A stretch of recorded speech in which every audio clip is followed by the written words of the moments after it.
Bonjour et bienvenue cher Alformer dans cette vidéo où l'on va essayer ensemble de maîtriser l'OSINT dans la blockchain. Bien sûr, avant d'avancer dans ce sens, il est nécessaire d'avoir les notions de base relativement à cette dernière.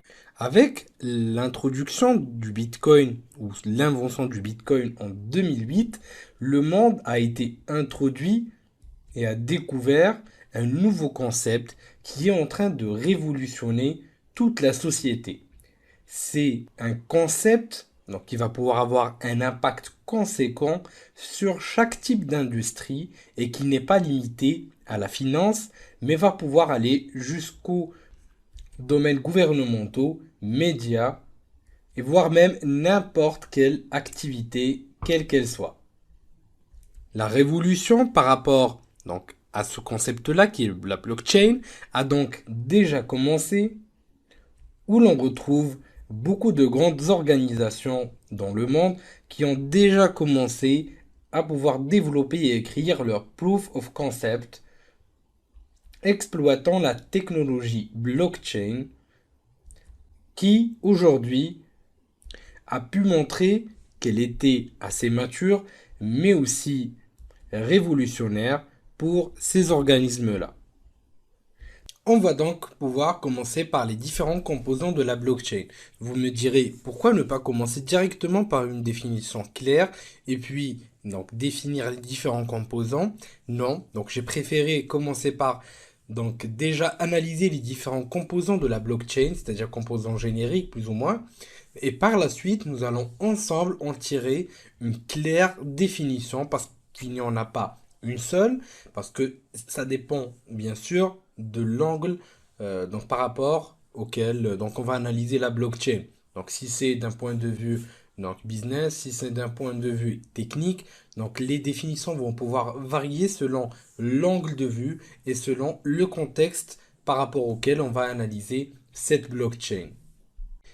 Mais si on veut une définition un petit peu générique de la blockchain, on pourra dire que c'est tout simplement un registre général donc qui est distribué en mode peer-to-peer, mais qui est aussi cryptographiquement sécurisé. Au niveau de ce registre, on ne peut, enlever des informations, c'est-à-dire des données, mais on ne pourra que les rajouter à la fin de ce registre. Il est immuable, donc extrêmement difficile entre autres à modifier, et ceci ne peut être fait uniquement par consensus ou accord entre les différents pairs. La blockchain peut donc être considérée comme donc, une couche d'un réseau peer-to-peer distribué fonctionnant sur Internet. Et au niveau de cette couche-là, on peut donc faire une petite comparaison entre la blockchain et des protocoles comme l'HTTP ou l'FTP qui vont pouvoir s'exécuter sur du TCP/IP, ce qui est illustré clairement au niveau du diagramme. Il y a une notion que je voudrais donc revoir au niveau de ce slide, qui est en fait la notion de consensus. Donc pour tous les autres éléments, on en a discuté au préalable, sauf pour la partie smart contracts, qu'on va pouvoir discuter plus amplement et de manière très détaillée au niveau des prochaines présentations. Mais principalement, c'est la notion du consensus que je voulais discuter avec vous. Donc déjà, le consensus, selon Wikipédia, représente et caractérise l'existence parmi les membres d'un groupe d'un accord général, comme une sorte de manifeste, positif et unanime, pouvant permettre de prendre une décision ou d'agir ensemble sans vote préalable ou délibération particulière. Et lorsqu'on parle de blockchain, on finit irrémédiablement par mettre en avant le mode de gouvernance de celle-ci. En effet, dans un système centralisé traditionnel, le mode de gouvernance est aussi centralisé et simplifié. Ainsi, tous les acteurs du système s'appuient sur un tiers de confiance connu de tous et faisant foi pour définir les règles du jeu et jouer le rôle d'arbitre pour mettre tous les acteurs d'accord lorsqu'il y a un besoin d'arbitrage. C'est entre autres ce rôle que jouent les banques ou la banque centrale dans un système monétaire. Donc, dans un modèle centralisé, le consensus n'est pas nécessaire, ou en tout cas pour mener un arbitrage, valider une transaction monétaire entre tiers, donc dont les systèmes bancaires, et ainsi de suite. Donc la gouvernance dans ce cadre est simple et assurée par le tiers identifié. À l'inverse, dans un modèle décentralisé, dans notre cas, et sans intermédiaire comme celui de la blockchain, où le mode de gouvernance est tout autant décentralisé. Et ainsi, donc l'application qui fait tourner, ou le logiciel qui fait tourner la blockchain, et qui est installé sur les ordinateurs de tous les utilisateurs du réseau, ne peut être modifié sans qu'il existe un consensus global des utilisateurs. Donc, par exemple, admettons qu'un utilisateur décide de modifier le code source du logiciel en y introduisant une règle malveillante. Par exemple, pour chaque transaction validée au sein de la blockchain, 5% du montant est transféré sur mon compte. Donc, comme il n'existe aucun organe central pour valider et rediffuser cette nouvelle version du logiciel, cela ne peut se faire qu'avec l'accord d'un plus grand nombre d'utilisateurs sur le réseau peer-to-peer. On voit donc bien que dans ce cas-là, donc ce cas que cette mise à jour donc du code n'obtiendra jamais le consensus. Donc la gouvernance se gère donc non pas par une seule entité sur laquelle tout le monde s'appuierait et à qui l'on ferait confiance pour valider les changements de fonctionnement ou de transaction, mais elle se gère de manière distribuée sur l'ensemble des utilisateurs du système. Tout ceci, donc on va pouvoir le gérer de manière très détaillée, en discuter de manière très détaillée au fur et à mesure de l'avancement de la formation. Et pour éteindre donc ou disons le feu de la curiosité, avant qu'on puisse commencer la partie smart contracts par la suite, donc ça constitue tout simplement l'un des types d'usages les plus prometteurs de la blockchain. Il s'agit donc tout simplement d'un programme autonome qui, une fois qu'il est exécuté ou démarré, va pouvoir exécuter automatiquement des conditions définies au préalable et inscrites dans la blockchain. Donc, il fonctionne donc, comme toute instruction conditionnelle, donc les if et les else pour les langages de programmation, pour dire que si telle condition est vérifiée, alors telle conséquence va être exécutée. Donc tout ça, on va pouvoir en discuter au fur et à mesure avec des exemples qui sont pratiques. Nous retrouvons aussi une autre notion qu'on a découverte au préalable, qui est celle des nœuds, suivie par le state machine. Qu'est-ce que cela veut dire exactement? Où donc une chaîne de blocs peut être considérée comme un mécanisme de transition d'état par laquelle un état est modifié de sa forme initiale à la forme suivante et finalement à une forme finale à la suite d'un processus d'exécution et de validation de transactions par les nœuds. Si cela vous apparaît un petit peu ambigu, d'une manière un peu théorique, vous allez voir qu'une fois qu'on aura notre petit exemple pratique, tout cela sera beaucoup plus simple. Quant au bloc, donc ce dernier est composé de plusieurs transactions et d'autres éléments tels que le hash du bloc précédent, l'horodatage et le nonce. Le hash étant une fonction mathématique qui va transformer donc un objet potentiellement très gros et compliqué en une suite de caractères de taille fixe, impossible à inverser, ce qui permet principalement de vérifier l'intégrité des fichiers ou des messages, de vérifier des mots de passe. Ça peut aussi représenter une proof of work, c'est-à-dire une preuve de travail, ou tout simplement identifier des fichiers ou des données. Et pour finir, nous allons discuter de la transaction qui représente une unité fondamentale de la blockchain et qui représente tout simplement un transfert de valeur d'une adresse à une autre. Avant de pouvoir donc parler des différentes définitions qu'on peut donner à la blockchain, comme on l'a dit, il n'y en a pas qu'une seule, découvrons un petit peu plus en détail la structure d'un bloc. Donc la blockchain, comme on l'a dit au début, est déjà composée du mot bloc, donc d'où l'intérêt et l'importance de la compréhension de cette partie-là ou de son composant-là. Donc, d'après ce qu'on a pu découvrir au niveau du slide précédent, la blockchain peut être définie comme une plateforme par laquelle les pairs peuvent échanger des valeurs en utilisant des transactions, donc sans avoir besoin d'un arbitre central de confiance. Donc, c'est-à-dire pas besoin d'un tiers de confiance, tel qu'on l'a dit avec l'exemple de la Banque centrale par rapport à tout ce qui est monétique. Et donc c'est un concept qui est très très intéressant, qui a beaucoup d'avenir, et cette technologie a déjà commencé à révolutionner un bon nombre de domaines. Donc, la blockchain va pouvoir donc disposer et va pouvoir donc posséder un mécanisme et fournir un mécanisme de consensus décentralisé où aucune autorité n'est responsable de la base de données centrale, c'est-à-dire que c'est une base de données distribuée. Donc ces blocs ou un bloc va pouvoir donc dans ce cas-là représenter une sélection de transactions regroupées donc afin de les organiser de manière plus logique. Tout simplement, donc il est composé de transactions, de la taille de ce dernier, donc qui est variable en fonction du type et du design, donc de la conception entre autres de la blockchain utilisée, et une référence donc au bloc précédent. Donc ceci donc va être aussi inclus au niveau de notre bloc.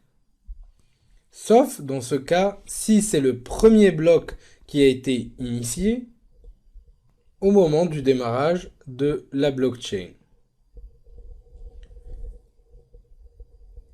Bien sûr, les composants ne sont pas toujours les mêmes, mais généralement, quelques attributs sont essentiels à la fonctionnalité d'un bloc, tels que l'entête de ce dernier, les pointeurs vers le bloc précédent, donc on va pointer vers le H de ce dernier pour être plus précis. On retrouve aussi l'horodatage, le compteur de transactions, les transactions, ainsi que d'autres attributs, sans oublier le nonce. Le nonce va pouvoir donc représenter tout simplement une valeur aléatoire.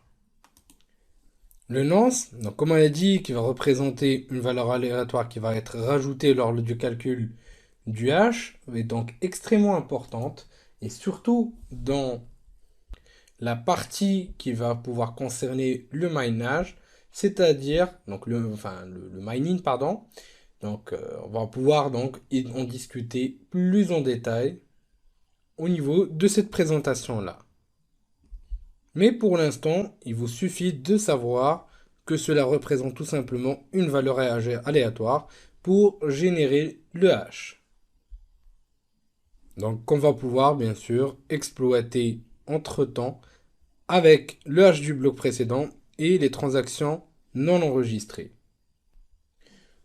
Donc à partir de tout ce qu'on a pu discuter jusqu'à maintenant, nous pouvons donc déduire que tout simplement il existe trois principales définitions de la blockchain. On peut donc dire que la blockchain est un mécanisme de consensus décentralisé où au niveau de ces réseaux-là, donc toutes les paires ou de ces plateformes, donc toutes les paires finissent par se mettre d'accord sur l'état d'une transaction. La deuxième définition qu'on peut citer est que la blockchain représente une structure de données où il s'agit donc essentiellement de listes chaînées qui utilisent des pointeurs de hachage à la place des pointeurs normaux. Et les pointeurs donc de hachage sont utilisés pour pointer vers les blocs précédents. Et enfin, nous pouvons dire que la blockchain est un registre partagé distribué et il peut donc être considéré comme un livre de transactions, donc partagé tout simplement, où les transactions sont ordonnées et regroupées sous format de blocs. Donc bien sûr, les définitions vont pouvoir changer selon le contexte sur lequel ou au niveau duquel on est en train d'étudier la chose. Mais je dirais, donc en gros, que la blockchain représente tout simplement le livre d'histoire du système. Donc il va contenir toutes les informations sur les transactions depuis son commencement. Donc la blockchain va pouvoir fonctionner comme les annales d'un pays où les historiens archivent les événements de l'année courante et publient leur travail à la fin de l'année. Il y a donc alors un léger décalage entre le temps réel et le temps des archives. Et comme on le voit donc pour expliquer ce qu'on vient de dire au niveau de la représentation suivante, donc les transactions 42 et 43 ne sont considérées comme vraies qu'à la publication de l'archive de la période donc 28 et non à leur émission. Et de manière générale, nous retrouvons la structure générique de la blockchain comme qui suit. Et donc, comme on l'a dit, c'est surtout une structure de données où il s'agit essentiellement du list chaîné, donc entre blocs, avec des pointeurs donc de hachage à la place de pointeurs donc basiques, normaux, donc où l'on va pointer à chaque fois donc au hash du bloc précédent, sauf dans le cas où on a donc le bloc initial. Donc dans ce cas-là, donc on dispose du bloc initial, nous aurons tout simplement aucun pointeur qui va pointer vers un hash précédent. C'est-à-dire que c'est le premier bloc depuis donc le fonctionnement de la blockchain. Donc les pointeurs de hachage, tout simplement, vont pointer à chaque fois, donc comme on vient de le dire, sur le bloc précédent. Et au niveau de ces blocs, nous aurons les transactions ainsi que d'autres attributs selon le contexte qui peut différer donc d'un cas à l'autre. Mais principalement, nous retrouvons le nonce, nous retrouvons la transaction, nous retrouvons l'horodatage et ainsi de suite. Afin de pouvoir donc représenter de manière pratique mais aussi pédagogique le fonctionnement de la blockchain, je n'ai pas trouvé de meilleur exemple que le travail donc, du chercheur Anders Bronwart, donc celui que j'ai cité au niveau des slides lors de la présentation théorique, et qui va donc pouvoir nous expliquer au fur et à mesure, grâce à cette petite application, le fonctionnement donc, de la blockchain en allant du hash jusqu'au fonctionnement des tokens.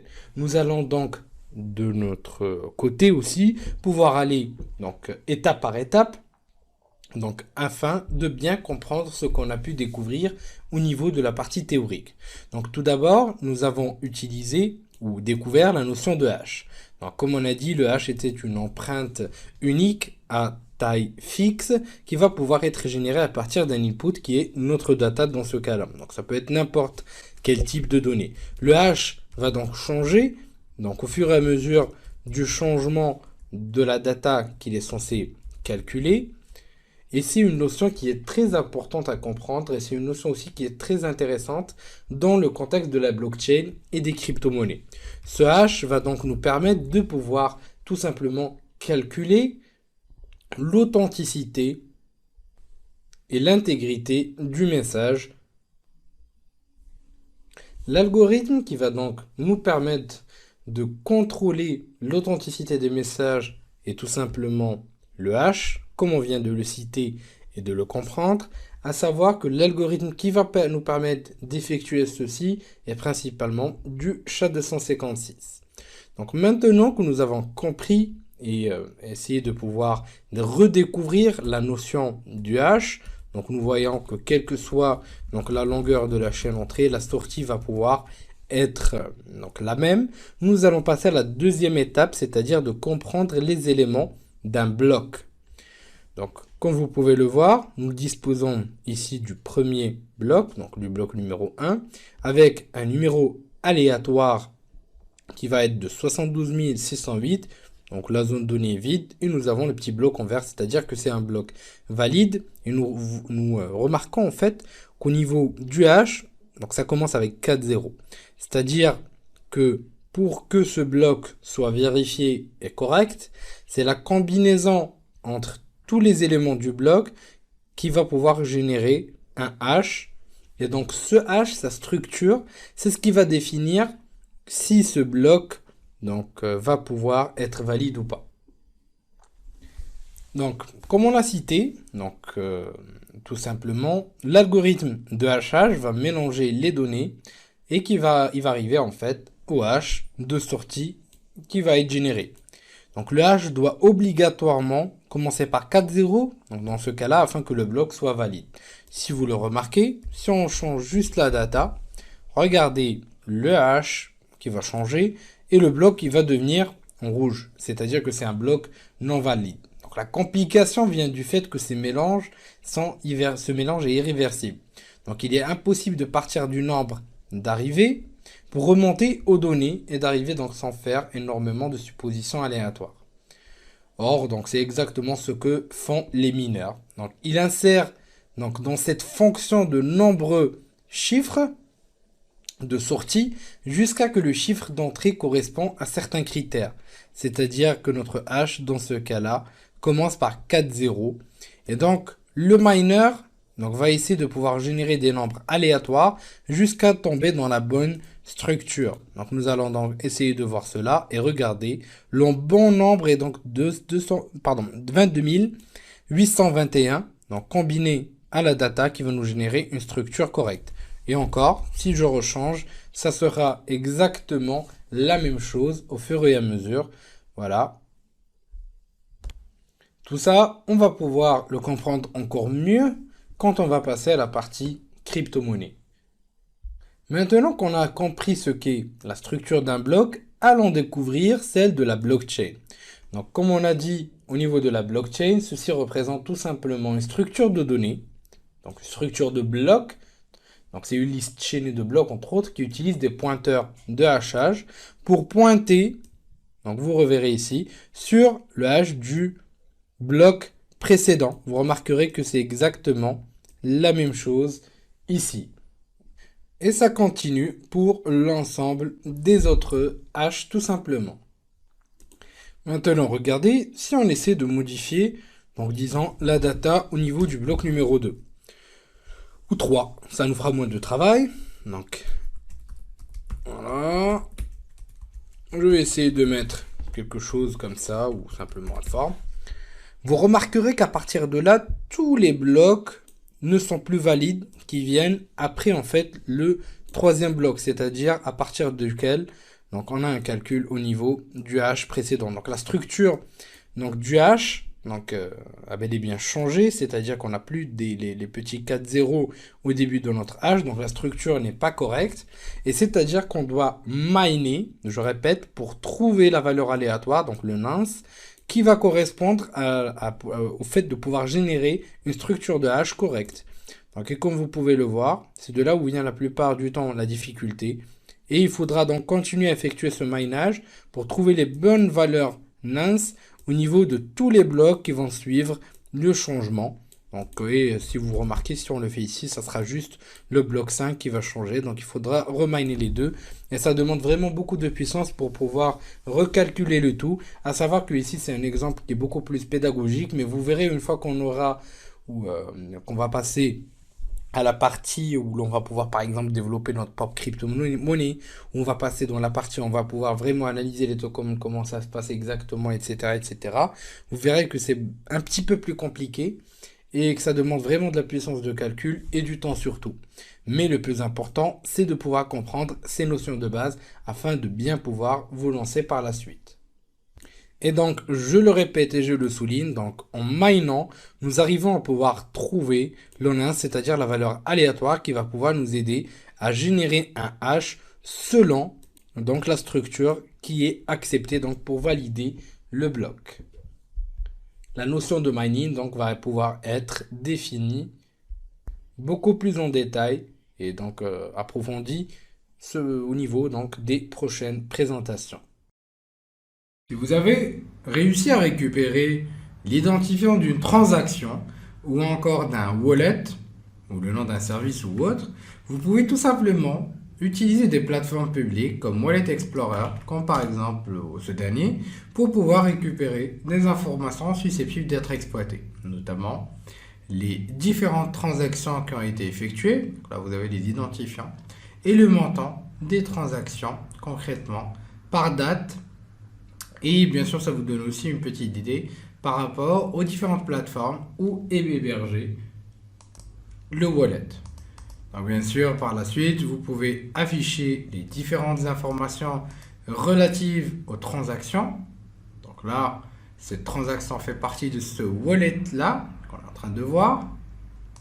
On peut aussi utiliser la plateforme blockchain.com en spécifiant le numéro spécifique de l'adresse Bitcoin ou du wallet. Et là, on a le nombre de transactions qui va être récupéré, le total reçu et envoyé. Donc là, à partir de là, on peut continuer notre analyse en récupérant des informations sur les différentes adresses. Donc là, c'est le Bitcoin Explorer, mais vous avez bien sûr la possibilité de chercher les informations selon le contexte, c'est-à-dire selon la crypto-monnaie. On peut aussi se baser sur l'Empire afin de pouvoir identifier les transactions. Donc là, je peux taper Bitcoin Wallet. le glisser, double-cliquer, choisir le wallet qui m'intéresse, cliquer sur Close, et ensuite faire un clic droit. Et là, je récupère les infos sur ce dernier. Donc là, ça va commencer à être chargé. Donc là, je peux le voir d'ailleurs dans les requests ici. Donc là, c'est la dernière requête que j'ai effectuée, que c'est en cours de chargement. Et là, on récupère les différentes informations, comme vous pouvez le voir. Donc là, on a le wallet et on a les différentes transactions depuis et vers ce dernier, comme vous pouvez le voir ici. Donc on a les autres adresses ou les adresses des autres wallets. Et là, en fait, quand vous avez ce petit signe ici, c'est ce qu'on va appeler un mixeur. Donc les mixeurs, c'est tout simplement des plateformes ou des algorithmes qui permettent de pouvoir rendre le traçage, donc concrètement, des différentes transactions quasiment impossible. Et donc là, on a les différentes transactions et on peut continuer à analyser les différentes informations sur les différents wallets qui ont pu être utilisés concrètement. Je tenais aussi à partager avec vous un outil extrêmement intéressant en ligne et qui permet de pouvoir visualiser les différents résultats de Zint.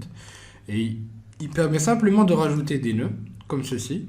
Et dès que vous avez rajouté votre petit nœud, en fait, concrètement, les différentes exploitations deviennent assez simples. Donc tout ce qu'on a vu de manière manuelle peut se faire de manière automatisée. Donc là, il suffit de faire un petit clic droit. Et là, vous pouvez choisir ce que vous souhaitez effectuer. Donc là, ce n'est pas forcément relatif aux crypto-monnaies, c'est juste une étude de cas. Donc là, on va mapper les différentes transactions, c'est assez rapide. Et récupérer donc la balance du compte. Donc là, on a les différentes informations concrètement qui vont pouvoir commencer à s'afficher. Et là, on a les différentes, relations entre wallets et bien sûr aussi le taux des transactions et ainsi de suite. Après, bon, c'est aussi un outil qui peut être utilisé pour différents objectifs, en effectuant des recherches principalement aussi par rapport à d'autres objectifs. Donc là, je peux récupérer des informations concrètement, de rechercher des documents, des adresses IP ou tout simplement des images. Je vous dis donc merci de votre suivi, de votre confiance et à la prochaine vidéo sur Alpha.